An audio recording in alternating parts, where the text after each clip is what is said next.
रामनगर से अगरिया, अगरिया से लमतरा बेलहरी, फिर बेलहरी से बीच के गांव के नाम नहीं लिखे, उसमें आप सिमरिया जोड़ दीजिए, सुनवानी गांव जोड़ दीजिए, गहरा गांव जोड़ दीजिए, आगे चल के कमलाबाई घाट के रास्ते से अमराई घाट पन्ना पहुँचते हैं।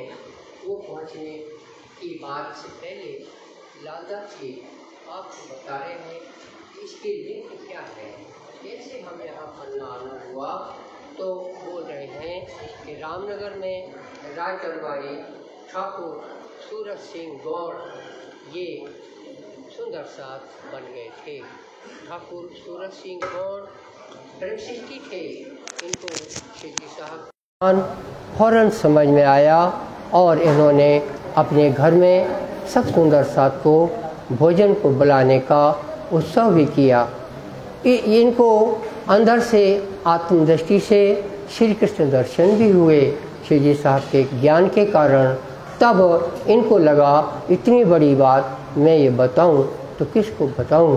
तो उन्होंने जो देखा वो बुंदेला था, दीवान देवकरण बुंदेला। ये छत्रसाल का भतीजा था। छत्रसाल के बड़े भाई का नाम है अंगद राय। ये अंगद राय का लड़का है देवकरण। देवकरण यहाँ रामनगर में या तो अपने ससुराल के रिश्ते से आया या अपने ननिहाल के रिश्ते से आया, लेकिन दूसरे देश में आया, बुंदेलखंड छोड़कर आया। क्योंकि किसी बात पे इसको गुस्सा आ गई तो ये अपने ननिहाल या जो भी कहो रामनगर आया था। ऊपर से आप देखें परमधाम के रिश्ते में, तो परमधाम में राजी बैठे बैठे कठपुतली की तरह डोर सबकी बांधे हुए हैं। तो देवकरण को वहाँ मऊ से रामनगर आना पड़ा। यहाँ पर पूर्ण ब्रह्म श्री जी साहब इंद्रावती सखी पधारी हुई हैं। उनके साथ में परमहंस का दल रहता है। एक ही चूल्हा जलता है, सब लोग मिलकर खाते पीते हैं। इनको एडवर्टाइजमेंट करनी होती है कि सबको कैसे पता चले कि यहाँ पर परमहंस का दल आया है। तो ये घोड़े पर बैठ कर के और नगर में घूमते भी हैं। जिसको जो दान देना हो, कोई रोटी दे रहा है, कोई पूड़ी दे रहा है, कोई हाथ जोड़ रहा है, सबका ले रहे हैं। लेकिन इसी बहाने श्री जी साहब घोड़े पर बैठे हैं, पीछे सुंदर साथ चल रहा है। इस तरह उन दिनों का ये रामनगर में ये हल्ला करने का कि परमहंस दल आया है।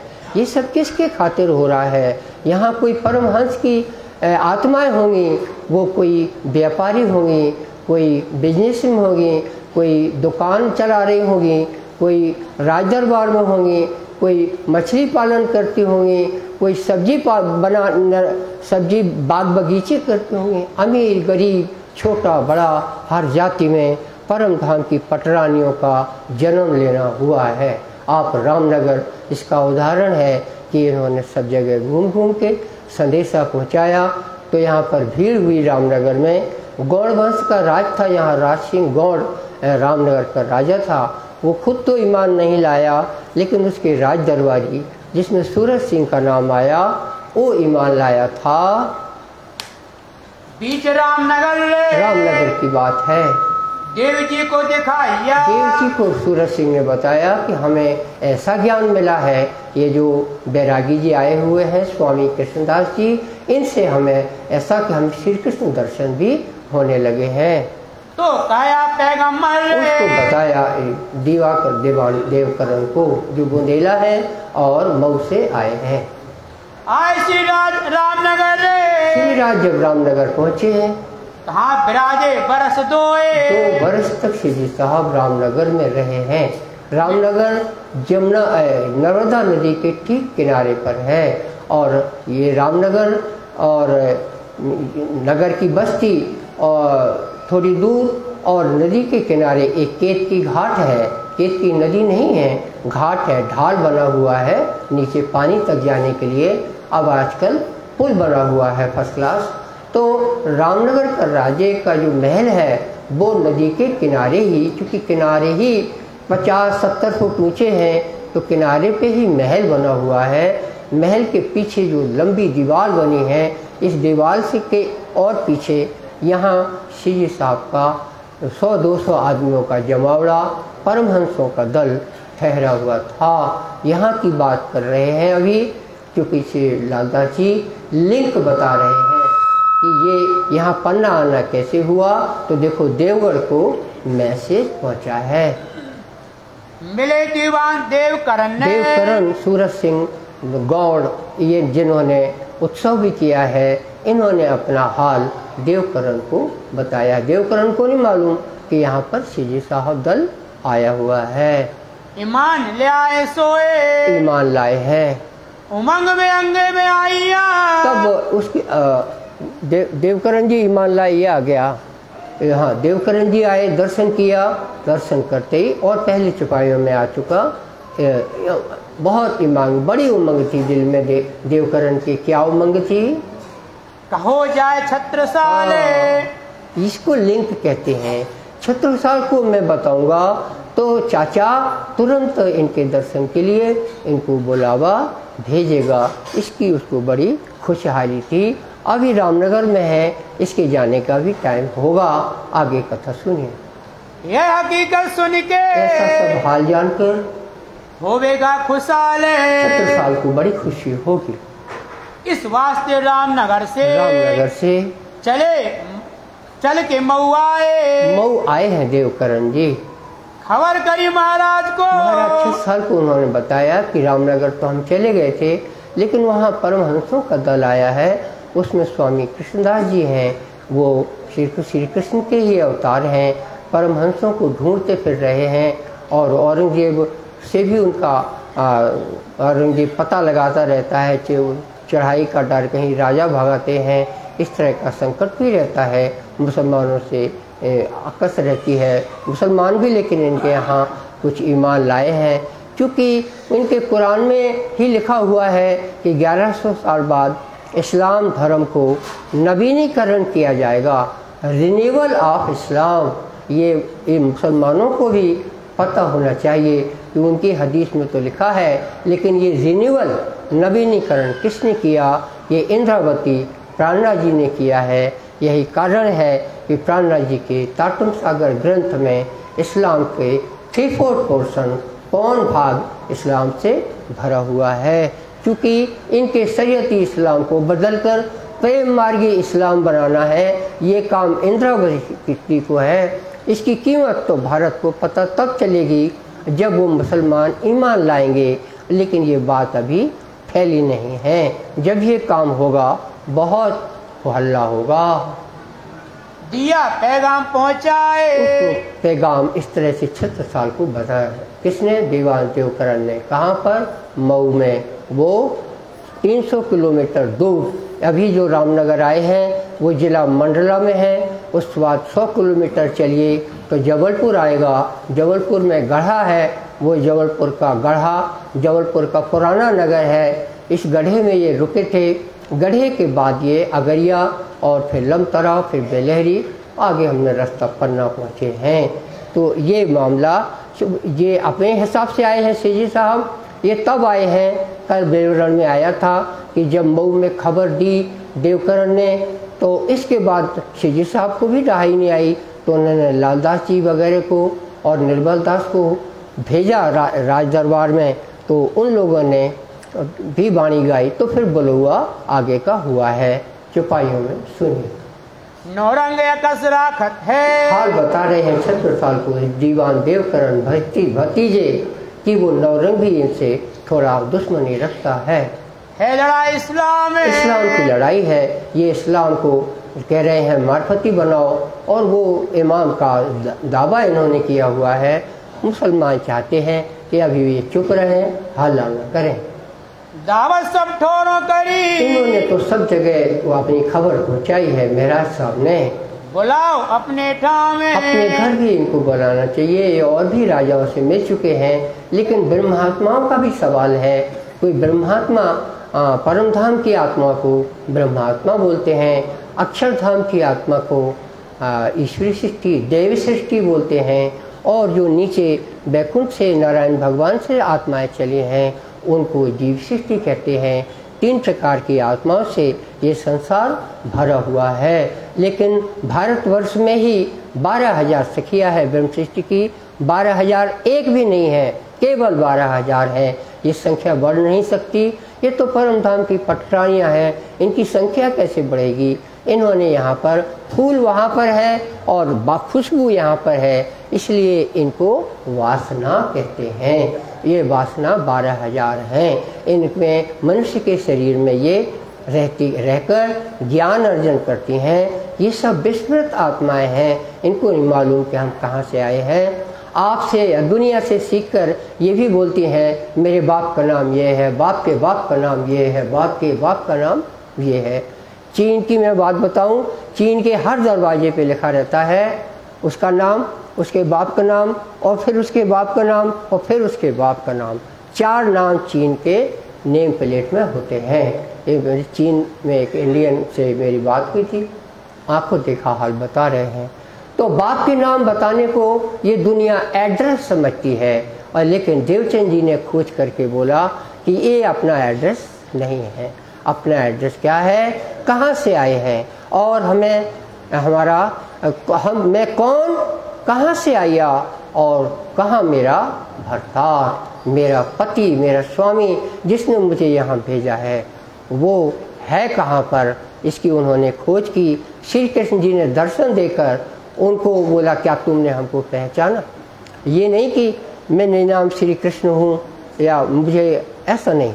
जो बीतक बोल रही है उसके अनुसार बात करिए।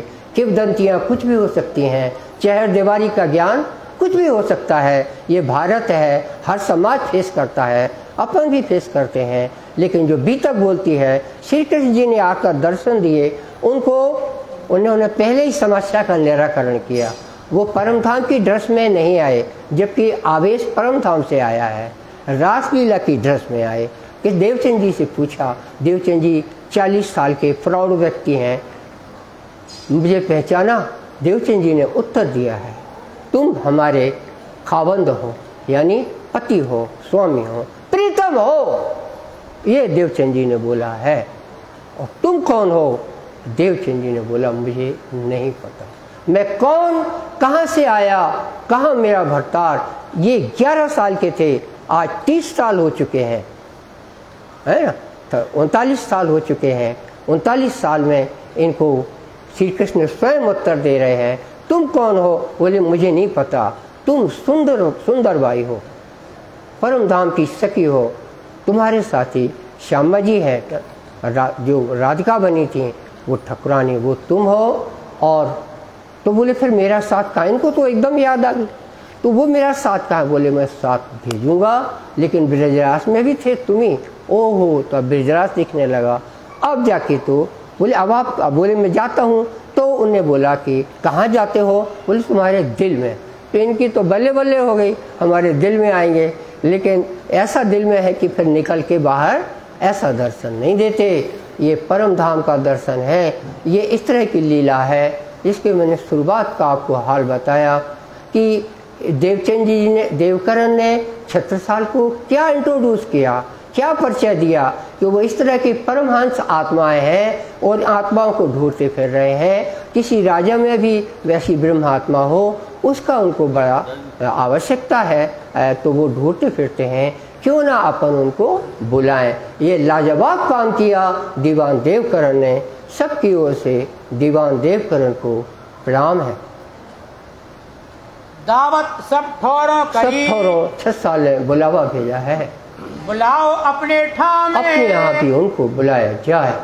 अंकुर असल का वो तो ब्रह्म सृष्टि थी, छत्रसाल शकुंतल सगी थी, उसको ढोड़ुआ मचे हैं उसके, तो इसलिए उसको असल का अंकुर था, धाम की आत्मा थी। पता नहीं था कि धाम के हैं ब्रजनाथ, लेकिन दिल में बसा था। एक साथ 10-10 मुसलमानों को मारते थे, तो कहाँ से मारते थे? दिल में ब्रजनाथ बसा था तो मारते थे। एक नोक उनकी इनको छू नहीं गई, वरना घाव ना हो जाता। क्यों नहीं छू गई? क्योंकि अंदर ब्रजनाथ हैं। इस तरह 6 साल का जीवन, 33 साल की उम्र चल रही है इनको। 1 महीने के अंदर अभी अब वो ब्रजनाथ बाहर प्रकट होगा। श्री कृष्ण उजागर प्राणनाथ के रूप में इनके सामने आ जाएगा।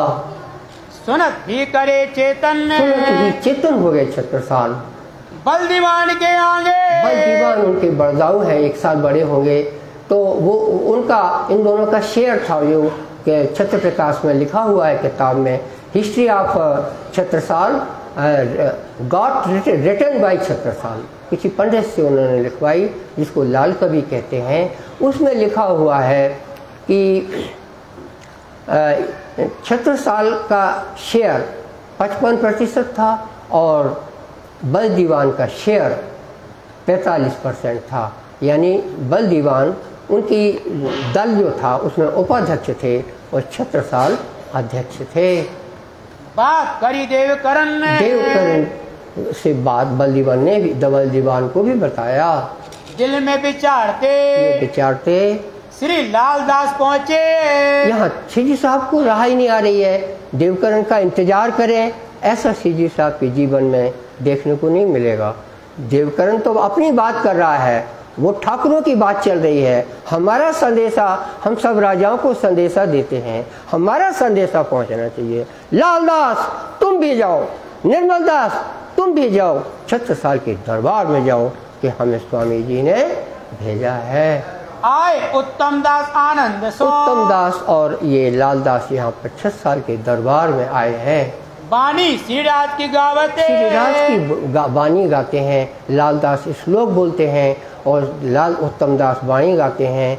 इसका भी एक नमूना हम आपके सामने रखेंगे कि लालदास ने श्लोक कौन सा बोला होगा। ये श्लोक आप सुनिए, जिसमें कितनी लीला है उसका मैं आपको अर्थ भी बताऊंगा। नमो प्रमाण मूलाय, एक छत्रसाल के कान में पहुंच रहा है। आपके कान में तो यूं ही पहुंच रहा है बिना बुलौआ के, लेकिन छत्रसाल के कान में बुलौआ दे रहा है। नमो प्रमाण मूलाय कवये शास्त्र योनये प्रवृत्ताय निवृत्ताय निगमाय नमो नमः। छत्रसाल को समझ में आया 2 लीलाएं हैं परब्रह्म की, एक प्रवृत्ति लीला अक्षर ब्रह्म की, ब्रह्मांड बनाते रहो, ब्रह्मांड बनाने का धंधा, ये प्रवृत्ति लीला है। निवृत्ता है, इससे एकदम निवृत्त है, घर में रहते हैं, घरवालियां हैं, आनंद में रहते हैं, वो निवृत्ति लीला कहलाती है पूर्ण ब्रह्म की। ये निवृत्ता प्रवृत्ताय निवृत्ताय निगमाय नमो नमः। निगमाय में प्रकृति और पुरुष है, नारायण है, उससे ये ब्रह्मांड बना है।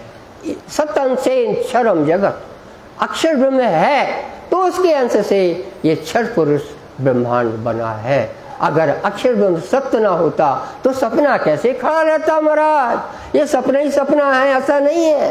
अक्षर ब्रह्म सत्य है तो ये ब्रह्मांड में सत्ता घुसी है। तो सपना खड़ा हुआ है करोड़ों साल। ऐसे ज्ञान को समझना चाहिए। तो ये श्लोक लालदास ने बोला। ऊपर से निर्मल दास ने पीछे इंद्रावती की चौपाई बोली, उसका नमूना देखिए आप। मोहम्मद कहे सो गुरु कीजिए, जो अलख की देवे लख। जो दिखाई नहीं देता अलख, उसको दिखा दे, उसको गुरु बनाओ। छत्रसाल को मैसेज जा रहा है, मोहम्मद सो गुरु कीजिए, जो अलख की देवे लख। और इन उल्टी से उल्टाए के, पिया प्रेम करे सन्मुख।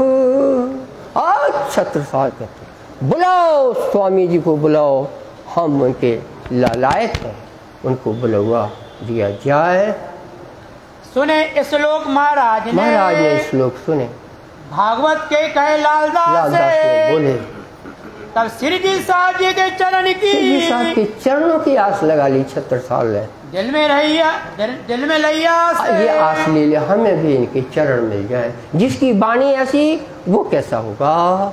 श्री जी साहब जी को बुलाने, श्री जी साहब को बुलाने के लिए जाओ देव जी तुम जाओ, हाथी घोड़े ले जाओ, लाल उत्तम को ले जाओ, लाल उत्तम को भी ले जाओ। सामने आए बुलावन, हम बुलावन आए हैं, संदेशा दो हमारा, हम आपको आमंत्रित करते हैं। कहाँ से विदा हो के विदा होकर आए अगरिये पहुँचे। श्री जी साहब अगरिये मैंने रामनगर के चले हुए तो नर्मदा नदी पार करी है 5-7 दिन में, फिर यहाँ आए हैं गढ़ा के बाद अब अगरिये पहुँचे हैं। यहाँ पर अगरिये में ये सब लोग मिलते हैं। यानी श्री जी साहब को अगरिये में छत्रसाल के द्वारा भेजी हुई सवारी भी मिलती है। रिझाए मिलते श्रीराज को रिझाए हैं, देवकरण भी साथ आए हैं। सेवा करी समेत कबीले, परिवार सहित तो चले अगरिये से श्री जी आगे बढ़े। परने पहुँचे आए, पहुँच गए हैं अमराई घाट। बोलो श्री प्राणनाथ प्यारे की जय,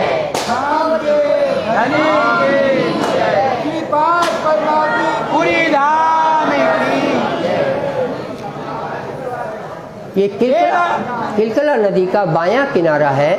यहीं पर जहाँ पर नदी में जाते हैं वहाँ 5-7 पेड़ आम के लगे हुए हैं, इसलिए इसको अमराई घाट भी बोलते हैं। डेरा किया अमराई में यहाँ पर आके छत्रसाल जी की तरफ से दीवान देवकरण लगे हुए थे। यहाँ टेंट लगाए गए हैं और सब सुंदर साथ यहाँ पर ठहरा है। और झंडे की श्री जी साहब के दिल में भी उमंग है, हमें शकुंडल भी मिल रही है और अब हम यहीं पर अपना झंडा लगाएंगे। नदी किलकला नदी के तीर पर उतरे परमहंस आए हुए हैं। इनमें सरदार अक्षरातीत ही सरदार है देवचंद प्राणनाथ जी जो महाराज ठाकुर है, इनके आवेश अक्षरातीत का है।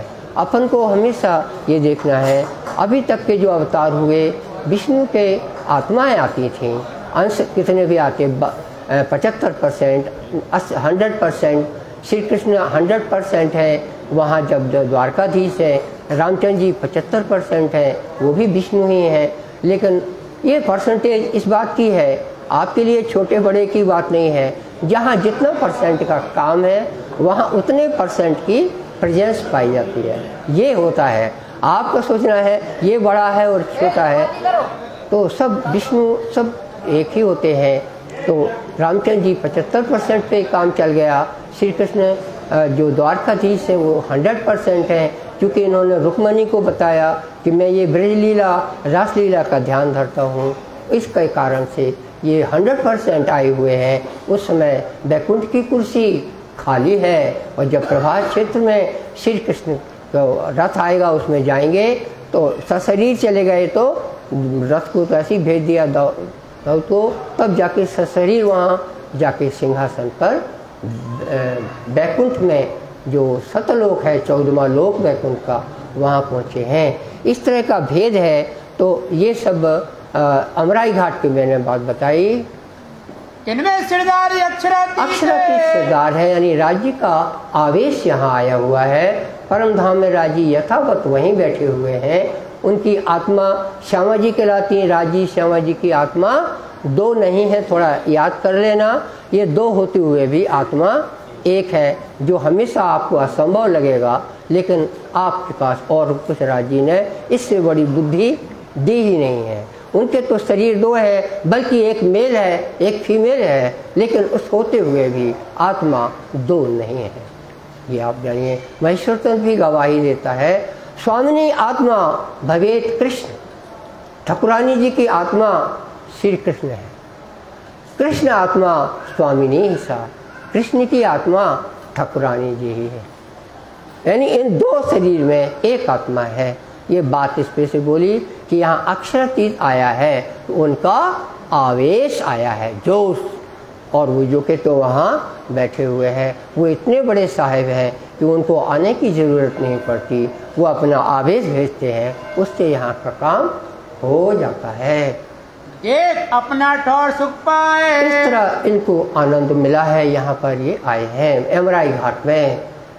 डेरा करते पन्ना में डेरा लगा हुआ है। दौड़े देखन गौण लोग और पुराना पन्ना है, अभी आज भी पाया जाता है। वहाँ के गौड़ लोग जो थे बेचारे दौड़ते हुए साधु मंडल आया है, इनको प्रणाम करके बोलते हैं। सात बैरागी को आए उतरे। बैरागी जो उतरे हैं उनकी खातिर दौड़ कर आए हैं। देखे जाए हम वाठोरे। हम देखें कौन लोग आए हैं। सबने आए दर्शन करे। सबने आके दर्शन किए हैं। कई सुनो सब साधे। अब सब साधुओं को संदेश देते कि गौड़ लोग या नदी को जल न इस पीजियो। नदी का जल पीने लायक नहीं है, जहरीला है। या के पिए जाए प्राण ब्याह। प्राण चले जाते हैं यहाँ, तो इसलिए यहाँ का पानी पीना नहीं चाहिए। भेजी खबर महाराज को। अब वो ये खबर इधर आए, महाराज को खबर भेजी है कि हम लोग अमराई घाट आ गए हैं। महाराज साहब कहाँ पर है? मऊ में है। मऊ यहाँ से कितने दूर है? 75-80 किलोमीटर पुराने रास्ते से, वरना तो 75 + 15 और वो कितना हो गया 90 किलोमीटर हो गया। लेकिन यहाँ का रास्ता था कमलाबाई के ताल से केन नदी पार करो और राजगढ़ पहुँचो, राजगढ़ से चंदनगर और आगे होते हुए छतरपुर था ही नहीं, और रामतक 75 किलोमीटर मानो आप। वहाँ खबर गई है, घोड़े से लोग आते जाते थे। खबर गई है छत्रसाल के सामने। छत्रसाल जैसे आप सोचो कोई नया आदमी हो तो यहाँ पे छत्रसाल खुद हाजिर क्यों नहीं हुए। इसलिए मैं आपको स्थिति बता दूं कि छत्रसाल के पीछे एक ना एक चढ़ाई लगी ही रहती थी। उन्होंने ब्याह शादियाँ भी की। उस समय शादी में भी भांगड़ पड़ते पड़ते उनको लड़ाई लड़नी पड़ी। ऐसा छत्रसाल का जीवन था। तो यहाँ पर शेर अफगन को हराया इन्होंने, शेर शाहकुली को हराया और औरंगजेब ने शाहकुली का तबादला किया और फिर से शेर अफगन को आना था तो वो रास्ते में ही मिल जाता। तो और ये अकेले गुरु से मिलने आ रहे तो गड़बड़ हो जाता, खतरा था। इस खातिर छत्रसाल जी खबर भेजेंगे कि महिला सुंदर साथ यहीं रहेगा और पुरुष वर्ग छटे हुए मऊ पधारे। सवारी सामने घोड़े वगैरह हैं, घोड़े हाथी। ये मैसेज सिपाही में सुनिए।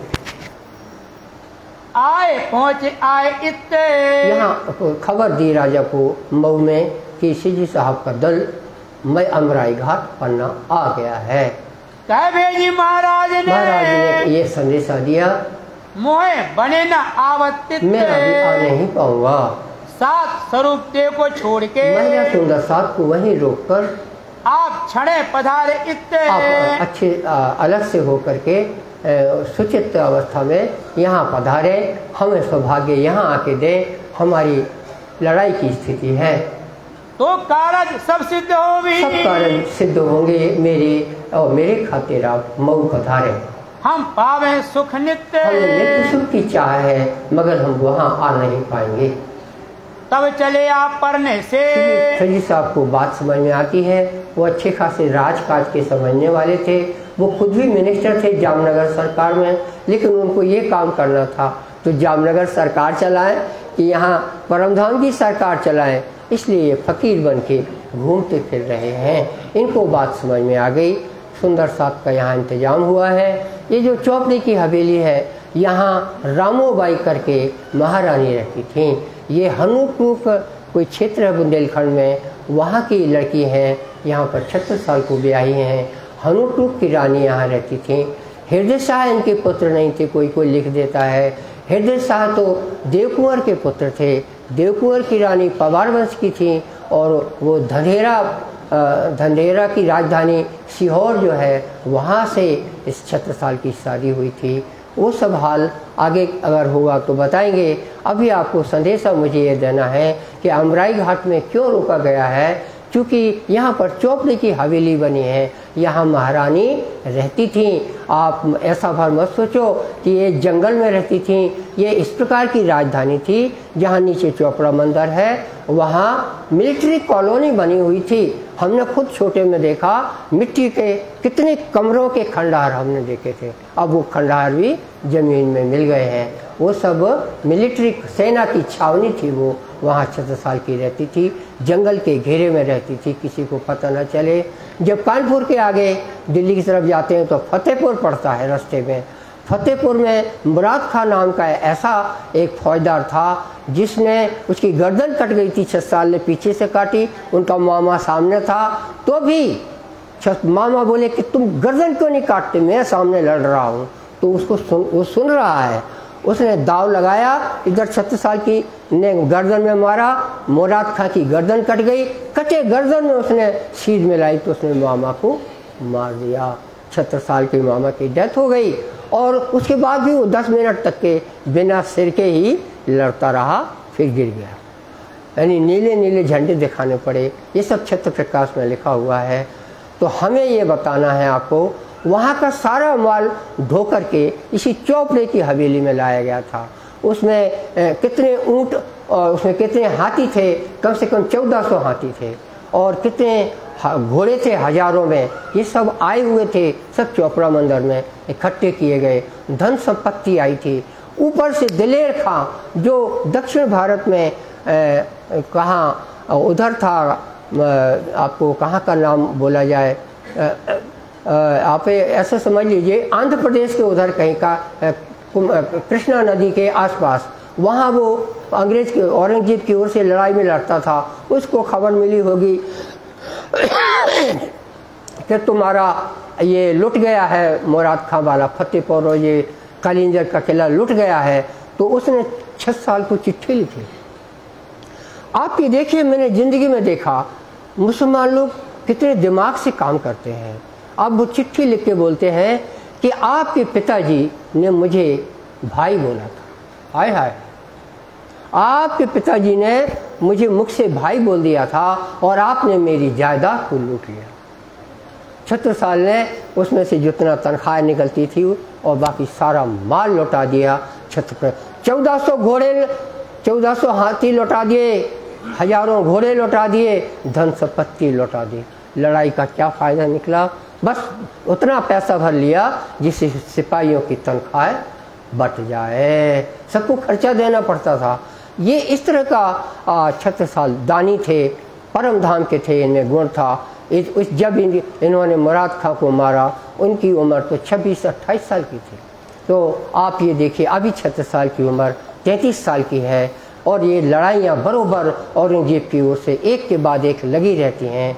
तो ये नौबत आई है अब प्राणनाथ जी और उनका लालदास जी परमहंस का दल तिन्नी दरवाजे मऊ में, वहाँ के महल के सामने तिन्नी दरवाज़ा है, वहाँ पर इनका टेंट लगा है।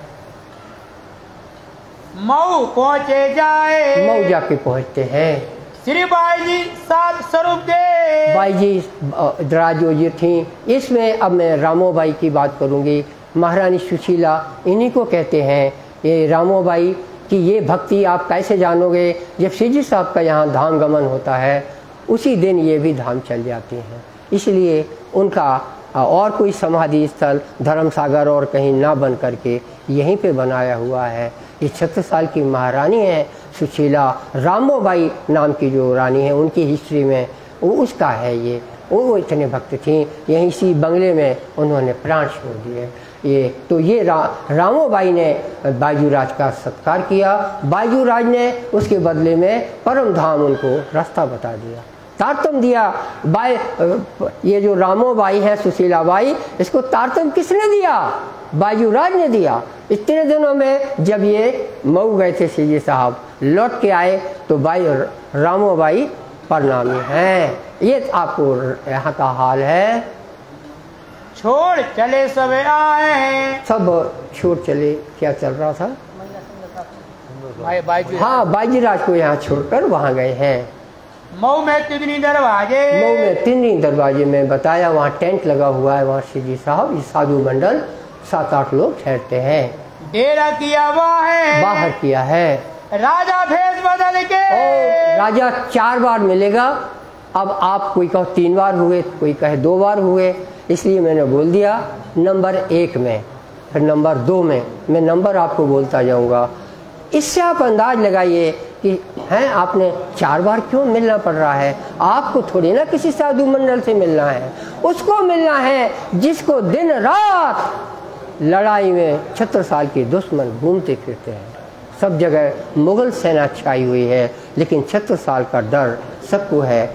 छत्रसाल की चाल देखिए, वो पहले 2-3 आदमी गांव का साफा बांधे हुए ये देख के चले गए कि ये जो संत मंडल आया है वो इस तरह ठहरा हुआ है। बाद में आएंगे शिकारी भेष में, बंदूक है, ऐसा ही है। राजा बन के आएंगे, वो 3री बार आएंगे और 4थी बार आएंगे जब चढ़ाई, उसके बाद ही आ जाएंगे भले, लेकिन चढ़ाई के वक्त 4थी बार आएंगे। ये आपका छत्रसाल का मिलन आप सुन रहे हैं। अब चौपाइयों से सुनिए, मैं तो चलता चलूँगा। राजा भेष बदल के, राजा भेष बदल कर निकल गया। दर्शन कियोता है, दर्शन कर लिया। फिर दूजी भेष बदल के, ये नंबर 2 हुआ। दूसरी बार भेष बदल के कर शिकार को साजे। शिकारी भेष में और राजा भेष में क्या अंतर होता है महाराज, ये मैं थोड़ा आपको बता दूं। राजा के जो ताज होता है उसमें हीरा मानिक जड़े रहते हैं, उनको हार भी सामने पहनने पड़ते हैं। कम से कम उन हारों से भी ज़्यादा तो हों जो उनके राज दरबारी पहने हुए रहते हैं। अंगूठियाँ पहने हैं, राजा का ड्रेस होता है, ड्रेसअप होता है, मेकअप करता है, मेकअप वाला है, वो ड्रेस नहीं थी।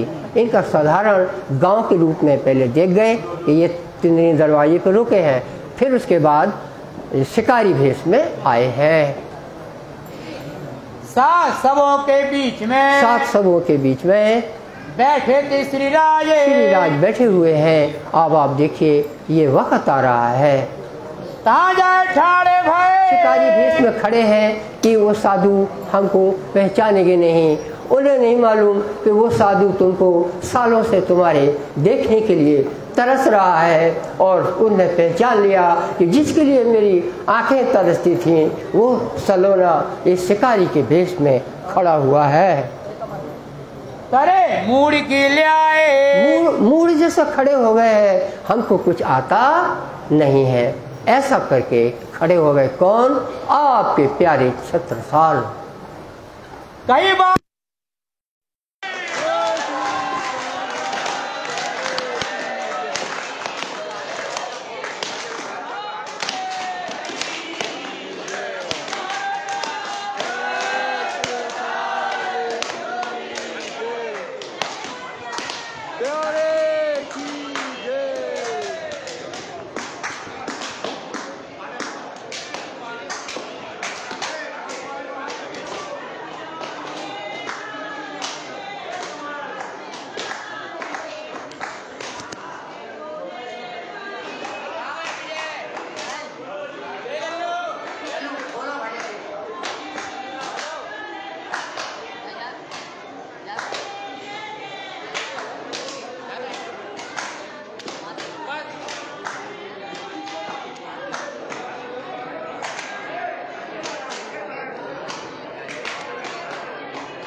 5 मिनट बैठो। सब लोग पहले आए, बोल बैठो भी। 5 मिनट बोलते ना, तो बैठो बस 5 मिनट और।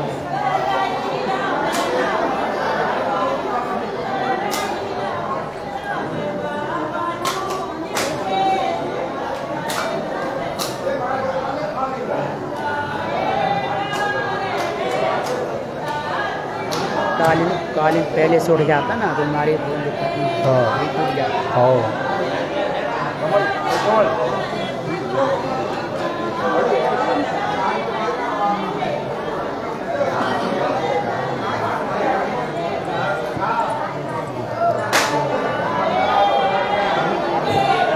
अब चपाई चलाएं क्या?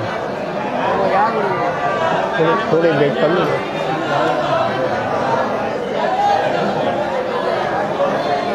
बोलो श्री प्राणनाथ प्यारे की जय। बाबा बैठो इते आए। जब छत्रसाल जी ने प्रणाम अभिवादन में बाबाजू राम राम बोला, वो आवाज़ सुनते ही उनकी गंभीर आवाज़ ने छत्रसाल जी को बता दिया ये हमारे शकुंतल सखी की आवाज़ है। उन्होंने तुरंत उत्तर दिया, बाबा हमारे नज़दीक आकर बैठ जाइए। जाए बैठे बिछोने पर रे। तुरंत छत्रसाल जी ने कहना माना और पहले प्रणाम दूर से की थी। अब जहाँ दरी बिछी हुई थी, दरी पर आकर किनारे पर दूर बैठ गए हैं। बहुत किनारे दूर है। वो तो दूर बैठे हुए हैं। कहीं बाबा और आगे आओ। प्रहलाद जी ने बोला, बाबा और आगे आओ, बैठो इत हजूर है। हमारे पास में बैठो। कहाँ से उठे आगे गए? वो उठकर थोड़ी आगे हुए, प्रहलाद जी के पास में आए तो भी बुलाए आगे। तो भी प्रहलाद जी ने बोला थोड़ा और नजदीक आ जाओ। कहीं अब तो पड़े तुम फंद में। अब तो पड़े तुम फंद में का मैं आपको कुछ व्याख्या देना चाहूँगा। ये फंद क्या है? ये फंद मोहब्बत का फंदा है, ये लगन का फंदा है। जो इंतज़ार इंद्रावती को जिस तरह से था जब वो 12 साल की थी, महराज ठाकुर जब 12 साल के थे, तभी देवचंद जी ने बोला था तुम्हें शाकुंतल सखी को और शाकुमार सखी को ढूंढने का काम दिया जाता है, तुम ये काम आगे चलकर करना। तो वो तो 12 साल के थे तब, और वो यहाँ पे 33 दूनी 66 तो 65 साल के हैं यहाँ पर प्राणनाथ जी उम्र में। तो 12 साल से 35 साल तक 50 साल से भी अधिक हो गया, तब से इंतज़ार कर रहे हैं वो कहाँ होगी शकुंतल। उसकी आवाज़ इनको मिली है। इस मोहब्बत के बारे में उन्होंने बोला कि अब तुम हमारे मोहब्बत के फंदे में हो।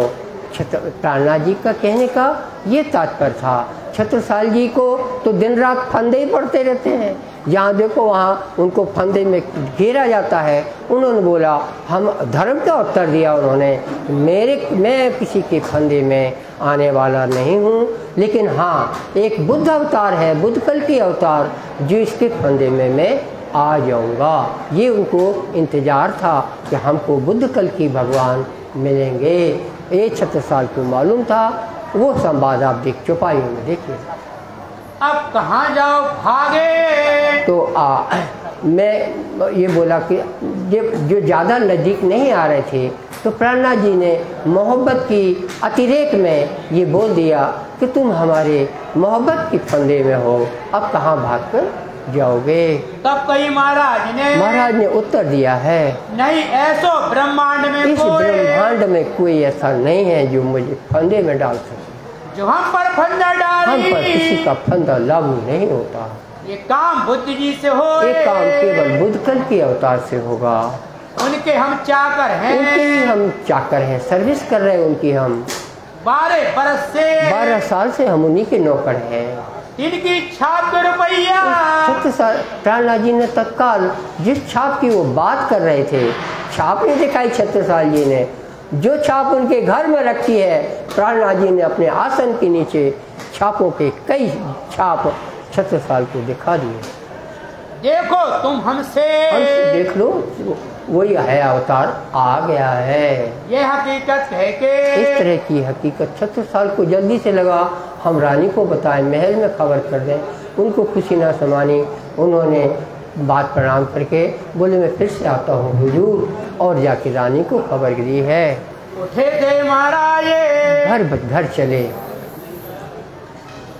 उठते महाराज, वहाँ से उठकर घर महल में आ गए अपने महल में। महल अभी भी बना हुआ है, वो तीनी दरवाजे के पास, और चंपत राय के समय का महल बना हुआ है। उस महल में अंदर जाके क्या बोलते हैं, कहीं भई बीतक जो आए, जो कुछ घटना हुआ साधु जी से वो बताते हैं। अंदर क्या बोलते हैं, शब्द सुनिए। अंदर जाके रानी देव कुंवर जो कि जिससे 76 साल की उम्र 21 साल की थी तब रानी देव कुंवर के साथ शादी हुई। फिर 76 साल की उम्र 22 साल की थी उस समय, 22 साढ़े 22 जो भी समझो, तब सीहोर में धंधा परिवार की एक रानी के साथ हुई। फिर जब 6 साल की उम्र 23 साल की थी, 24 साल की थी, उस तब उनकी शादी जगतराज की माँ, जो कि धमोनी सागर में एक बसा कर एक गांव है, वहाँ के राजा थे। वहाँ के उस राजा की रजपूत, ननहारिया वंश का रजपूत राजा था। और वो धमोनी का फौजदार हार गया, बोले हमको कोई लगान नहीं देता महाराज, मैं आपको दंड कहाँ से दूँ। ये आप देखो, ये भी मैंने बोला था कि मुसलमान कितने अकल से काम करते हैं। यहाँ बोलता है हमारा वो प्रणाम करने लगा, वो हार गया तो बोले मुझे कोई लगान नहीं देता, मैं पैसे कहाँ से दूँ। तो उन्होंने बोला तुम्हारे अंडर में राजा नहीं है। बोले राजा है, आप चले जाओ, उनके यहाँ लड़कियाँ भी है, शादी कर लो। ये भी बोल रहा वो, उसमें लिखा किताब में। तो 76 साल ने चिट्ठी भेज दी राजा के पास कि हम बारात लेकर आ रहे हैं। तो वहाँ पे जो राजा था, शाह करके है कोई, और नाम आएगा अभी, तो उसको गुस्सा चढ़ी कि मेरी बेटी की शादी करने के लिए बिना पीछे बारात लेके बोल रहा है 76 साल, ये कौन है। इतनी देर में 76 साल की सेना बाहर लेकर आ गई। ये बाहर निकल के राजा अपने जो भी सैनिक थे थोड़ी बहुत, और बाहर निकल के बोलता है कौन है 76 साल, आगे आ जाए हमारे। 76 साल ने घोड़ा दौड़ाया, सामने होने वाले ससुर के सामने घोड़ा खड़ा कर दिया और बोला मैं 76 साल हूँ, लेकिन पहले आप वार करेंगे, पहला वार आपका होगा, वरना तमन्ना लेकर जाओगे कि वार मुझे करने को न मिला। तो उसने किया वार, वो तो अपने रॉ में था, और उसने वार किया, उसका लड़का कट के मर गया। ये छत्र प्रकाश से मैं बता रहा हूँ। उसके तो उसमें लिखा है, कवि बोलता है तो भी ये चेता नहीं, लड़ते गया। तो छत्रसाल ने दोनों हाथ चालू किए। इस दोनों हाथ से जब छत्रसाल चालू करते हैं, हम इनका नाम सुदर्शन चक्र बोलते हैं। यूं यूं यूं यूं यूं जब हाथ चलते हैं तो उसमें वो उसके होने वाली दुल्हन का बाप कट गया। और इसके बाद जगतराज की माँ कहलाती हैं वो वहाँ पर शादी हुई है। ये धामोनी से सागर की तरफ जाते वक्त ये राजपूत राज से ये शादी 24 साल के 76 साल के तब शादी हुई है। दूसरी शादी 25 साल की उम्र में हनुटूक से होती है, जो रामोबाई है, जो चौपड़ा की हवेली में रहती हैं। तीसरी फिर पाँचवीं शादी होती है, वो कालिंजर के किले के पास कोई गांव है, वहाँ से सबके निमंत्रण आते थे कि हम सगाई कर दो। वो तनवर खां करके कालिंजर किले का फौजदार था, उससे उसका कुछ चक्र था, वो दबा रहा था वहाँ के राजा को। तो राजा ने फ़ौरन अपनी बिटिया की शादी 36 साल के यहाँ लगन भेज दी।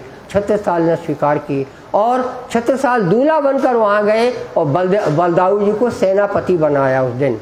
और लड़ाई हो रही, भांवर पड़ रही है, लड़ाई हो रही है, भांवर पड़ रही, गोना नहीं हो सका, इतनी लड़ाई चल रही थी और वहाँ से जाना पड़ा, क्योंकि एक लड़ाई मारोगे आगे जाओगे तो दूसरी लड़ाई है। इस तरह से जो शादी हुई है 36 साल की, 5 शादियाँ हुई हैं और रानी देव कुंवर गुजर गई। रानी देव कुंवर गुजर गई यानी सन 1683 में यहाँ पर ईस्वी सन में आए हैं, यानी विक्रम संवत 1740 है। उस वक्त देव कुंवर थी। उसके 2-3 साल बाद ही संवत 1686-85 में इनकी डेथ हो गई है रानी देव कुंवर की। उनकी समाधि मऊ में बनी हुई है। वहाँ पे ही जो कारीगर आए होंगे वो यहाँ भी कारीगर काम करने आए होंगे, ऐसा देखने से लगता है। आगे आप देखिए तो जगतराज की जो माँ है वो बड़े होकर जगतराज से चिट्ठी लिखवाती थी, पापा को चिट्ठी डालो और लिखो कि हमारे यहाँ चढ़ाई क्यों की थी। यानी हमारे यहाँ इनको, हमारी मम्मी को जब आप ले गए तो यहाँ चढ़ाई आपने क्यों की, ये चिट्ठी लिखवाते थे जगतराज से। तो सीजी साहब जवाब देते छत्रसाल जी जवाब देते हैं अपने लड़के को, बेटे जब यहाँ आओगे तो तुम्हें राजकाज के चाल ढाल बताएंगे, कभी लड़ाई करनी पड़ती है, कभी लड़ाई करवानी पड़ती है, तो जब आओगे तब हुनर बताएंगे। इस तरह से ये सब मैंने आपको छत्रसाल के इस तरह के हाल बताए हैं कि आप छत्रसाल के जयकारे जरूर लगाते हैं, और छत्रसाल के आप राजकाज की अगर आप परेशानियां देखो तो इतनी परेशानियां पार करके वो शिवजी साहब की सेवा में खड़े मिलते हैं, ये आप देखोगे, ये उनका हाल है। और अब तो अभी अपन कहाँ पे है, मऊ में आगे चलिए।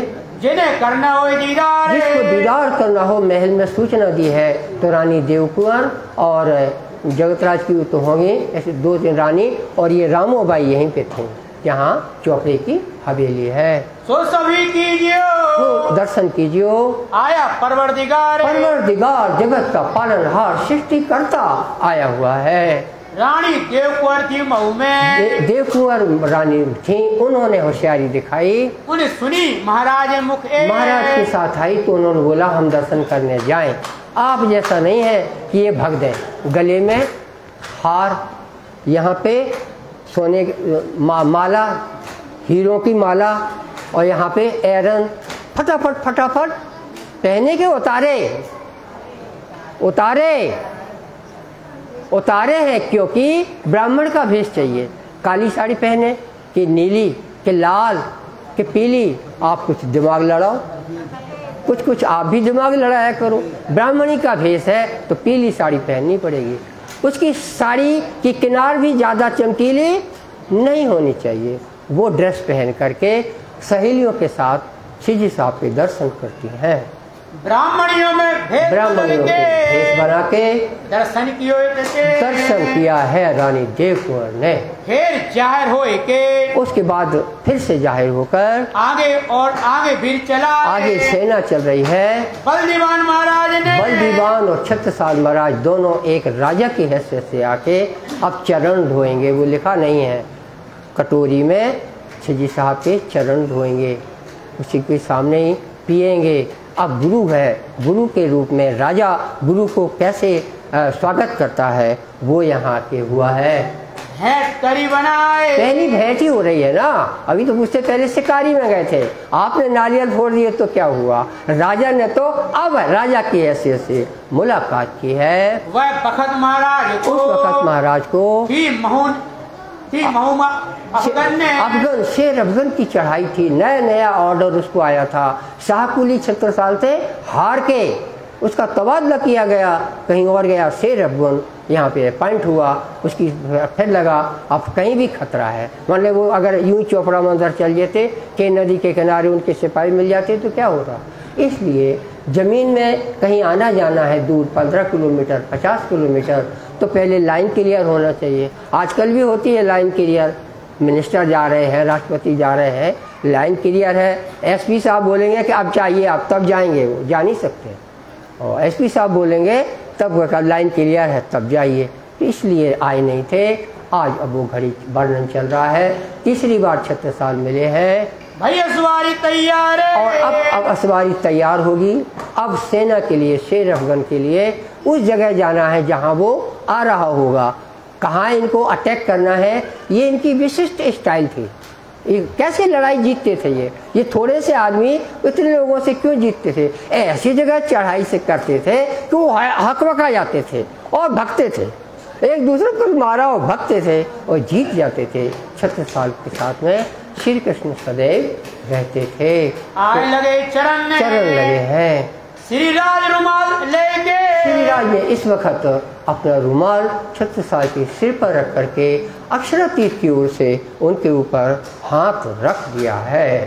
सिर पर धरा महाराज, हाथ सिर पर रखा है, हाथ धरा सिर ऊपर हाथ रखा है। पूर्ण मनोरथ तुम्हारा काम पूरा होगा, एकदम अक्षरातीत की आवाज में बोला है, तुम्हारा काम सिद्ध होगा। इस समय लोग लश्कर के सिपाही लोग बात करने लगे, इनके गुरु में अगर शक्ति है तो लड़ाई जीतेंगे, जो हम पावे फतेह, अगर हमको फतेह मिल गई तो यही हमारा हक है, यही हमारा भगवान है। लोग मांगे माजे, लोगों को तो ये चाहिए होता है और वो मिल भी गया। और जब लड़ाई के लिए जाते हैं, जब उससे फतेह करके, जब वहाँ से जीत करके आते हैं, आए श्री महाराज महाराज आते हैं लौटकर, तब लोगों ने कहा बिन श्री राज न होए काज, बिना भगवान के ये काम होता नहीं है। फिर श्री महाराज देखिया श्री राज अब फ्री हुए हैं, अब वो तारतम ज्ञान जिसके लिए बुलाया है, एक बैठक श्री जी साहब के साथ यहाँ एक और करते हैं। पट जो श्री तारतम का पट यानी तारतम पटल मानस पटल पे तारतम विद्या ब्रह्म विद्या का ज्ञान अंदर ग्रहण करते हैं।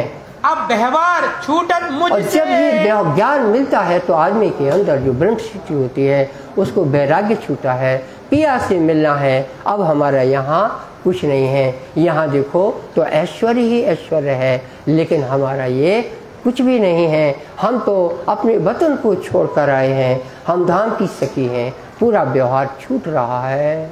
जाग खड़ी आत्मा जो जाग खड़ी हो गई है। मऊ से ती पढ़ना मैंने, अब ये से मऊ यहाँ से 6 साल की पोजीशन बता दी। अब श्री जी साहब पन्ना वापस आए हैं, पहुँचे श्री जी साहब पन्ना वापस। यहाँ पर टेंट लगे हैं, अमराई घाट में आए हैं। मछली ने पहचाने, मछली रानी उन्हीं को रामो सुशीला महारानी को बोलते हैं। सेवा करी तब ये सब यहाँ बाद में श्री जी साहब के यहाँ 3 रानियाँ आया करती थी, ये मछली और एक बड़ी जो सीहोर वाली थी देव कुंवर से 2nd नंबर की देव कुंवर गुजर गई थी, और एक रानी वो है जो सबसे छोटी 5वीं रानी है, वो कलिंजर के पास एक गांव है वहाँ से आई हुई थी। अब इनके लड़कों के नाम बताएं। जो कलिंजर के पास वाली लड़की है उसके जो रानी आई उसका लड़का हुआ दलपत राय। आप यहाँ देखिए दलपत नगर भी बना हुआ है, उसी क्षेत्र पे उनको राज मिला होगा। दूसरा हनुटूक की तो संतति का वर्णन नहीं आया। ये जो रानी रामोबाई है सुशीलाबाई, और उनसे जो बड़ी हैं जो वो उनका जो लड़का है वो पदम सिंह है, सीहोर वाली रानी का नंबर 2, देव कुंवर के बाद नंबर 2 जो है उनका लड़का पदम सिंह है, और देव कुंवर का लड़का है हृदय शाह। हृदय शाह को ही युवराज घोषित किया गया, यद्यपि वो जगतराज से 6 महीने छोटे थे, लेकिन देव कुंवर रानी बड़ी थी। और आप थोड़ा समझ सकते हैं कि जगतराज के यहाँ छत्रसाल को तो लड़ाई लड़नी पड़ी थी, और सबसे छत्रसाल का दिल युवराज उन्होंने इसी पर भी महारानी को इतराज था कि मैं राजमाता क्यों नहीं हूँ, और इस तरह से गृह युद्ध छत्रसाल का चलता रहता था। ये उन्हीं के इतिहास की बात मैं बता रहा हूँ, क्योंकि आप सब लोग छत्रसाल मिलाप के लिए इकट्ठे हुए हैं। कल से फिर सभी बातें चलेंगी, और आज आप तो छत्रसाल दिवस है। मैंने छत्रसाल की जिसे जो सबसे छोटा रानी का सबसे छोटा लड़का था दलपत राय, वो बहुत छोटा था। श्री जी साहब उसको प्यार करते थे, और वो छत्र तक बोलता था कि हमको आप अब गजरा उतार के पहना दो। तो छत्रसाल जी जो कुछ भी हो वो प्राणनाथ जी का गजरा मांगता था, प्राणनाथ जी उसको फूल का गजरा दे दिया करते थे। पदम सिंह आरती उतारते थे, हृदय शाह श्री जी साहब की आरती उतारते थे। ये 2 बड़े लड़के थे और ये छोटा लड़का था। जगतराज का नाम नहीं आया, वो शायद वो छोटे में वहीं रहते थे धामोनी में। इस तरह से 6 साल का परिवार प्राणनाथ जी के साथ एक परिवार जैसा जुड़ा हुआ था। सेवा करी तब सेवा होती है, और सब अंदर की जो और रानियां हैं रहे पीछे 3, वो भी सब साथ में तहे दिल से सेवा करती हैं। जब महाराजा जी आए पहुँचे, महाराजा जब यहाँ टेंट में अमराई घाट में पहुँचे हैं, सब बात करी सब आगे बातें हुई है। क्यों बात करी है? क्योंकि यहाँ रानी ने भी बताया कि हम तो बायुराज से ज्ञान समझ चुके हैं।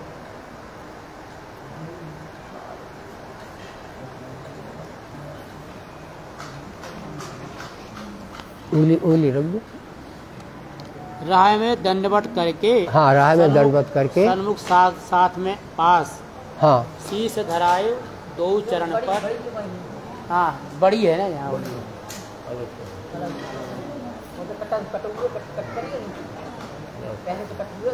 नहीं अलग से है, लिखी मार्जिन में।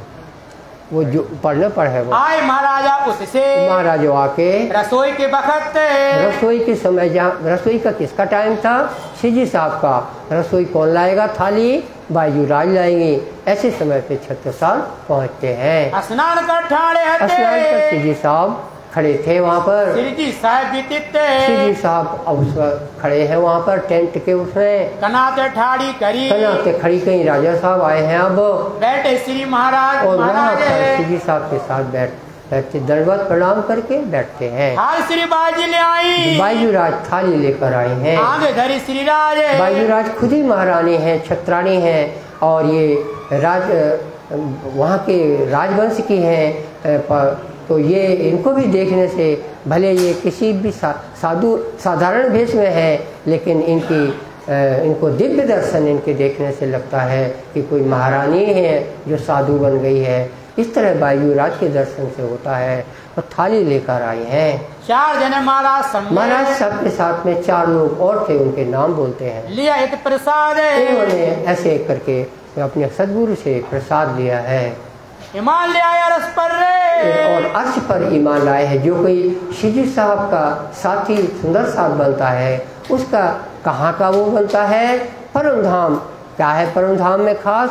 64 थंब बने हैं।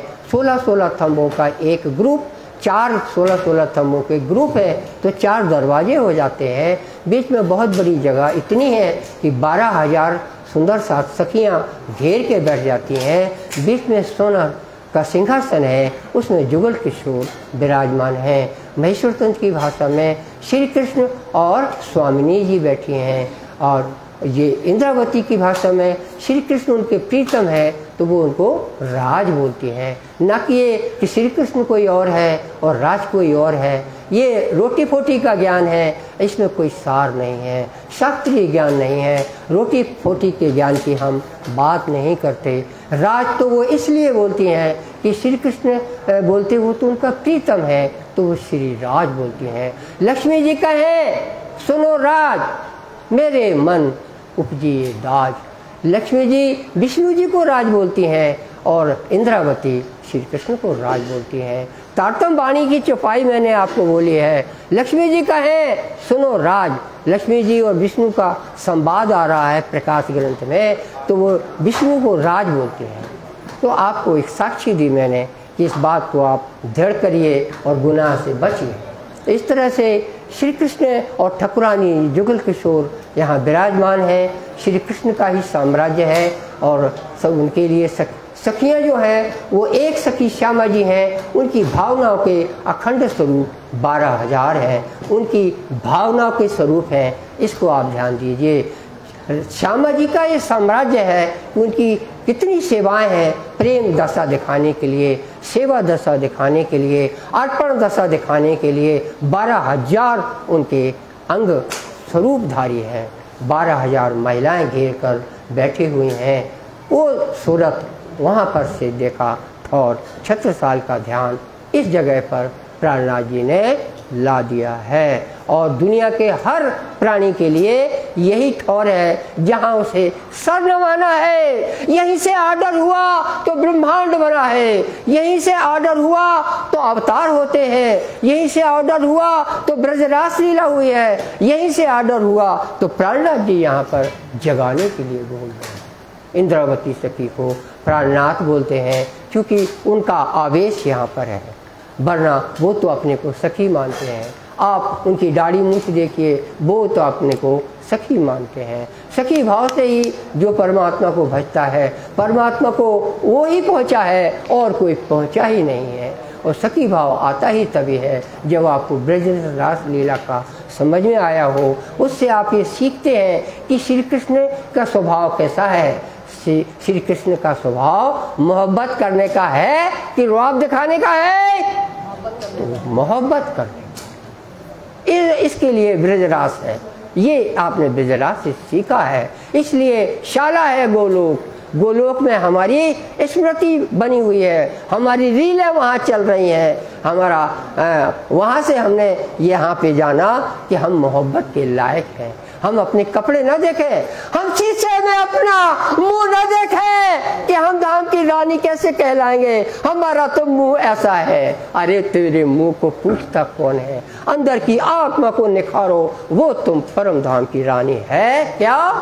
तो कुर्बान हो जाओ, नहीं भी है तो भी कुर्बान हो जाओ, तो इंद्रावती के साथ रहोगे, जिंदगी पार हो गई, अखंड हो गए। ये हिसाब है। आपने जो याद किया 70 साल को ये चीज़ मिली है परवरदिगार। अब उन लोगों के नाम सुनिए, जब थाली रखी गई है इस टेंट में, यहाँ पर अमराई घाट में बाजूराज ने थाली रखी है, प्रसाद दिया है। 4 लोग कौन से हैं? ये सेवा करिया दे, तो ये सेवा हुई है। कुली दज्जाल कांपया, कुली दज्जाल कांपा, यानी कुछ लोगों को शंका हुई कि महाराज किधर झुक रहे हैं। यह बड़ा शोर है। उन्होंने बोला महाराज साहब का झुकाव कहाँ जा रहा है? ये नहचे मुँह को मारेगा, ये इससे तो हमारा नुकसान होएगा, जो हमारी परपाटी चल रही थी। इन दो से चले ना मेरा जोर इन दो से मेरा जोर न चलेगा। कहूँ के दिल में कौन थे दो? कलयुग। हाँ, छत्रसाल जी और प्राणा जी, ये 11 हो गए हैं। कलयुग आए बैठा, कलयुग कई लोगों के दिल में ऐतराज आया, बदफैली दिल में करी, बदफैली दिल में आई। जो था सेना में जेठा, सेना में जो जेठा था, डगावने महाराज को, हाँ, महाराज को डिगाने के लिए उसने अपने शब्द बोले, मेहनत करी, बहुत करी दज्जाल है। दज्जाल को डिगाने की बात की एक्टिविटी हुई ना भाई राजा तरफ दल, और ये तो परम धाम की शकीन को फर्क न पड़ा, हमेशा रहे खुशहाल खुशहाल रहते हैं। हिम्मत पर्वत सिंह, हिम्मत सिंह ठाकुर ये साथ में आए हैं, पर्वत सिंह ठाकुर साथ में आए हैं, और शाहरूप, और शाहरूप शाह साथ में आए हैं, और नारायण दास भी आए हैं, और सकत सिंह अनूप, हाँ, सकत सिंह जगत आए हैं। ये जो ईमान ले आया, ये ईमान लाने को के नाम बताए हैं। ये जो दुर्गभान है, दुर्गभान भी आया है, ये भी ठाकुर दुर्गभान है, इनकी संतति यहाँ भी मिलती है। जगत सिंह सुनदौड़िया, जगत सिंह ठाकुर भी आया है, ये ले आया ईमान, ये ले आया ईमान, ये ले आया ईमान, ये ले आया ईमान, और ईमान ले आया, और ईमान ले आया। ये जो दुर्गभान, ये जो जगत सिंह सुने दौड़िया, जगत सिंह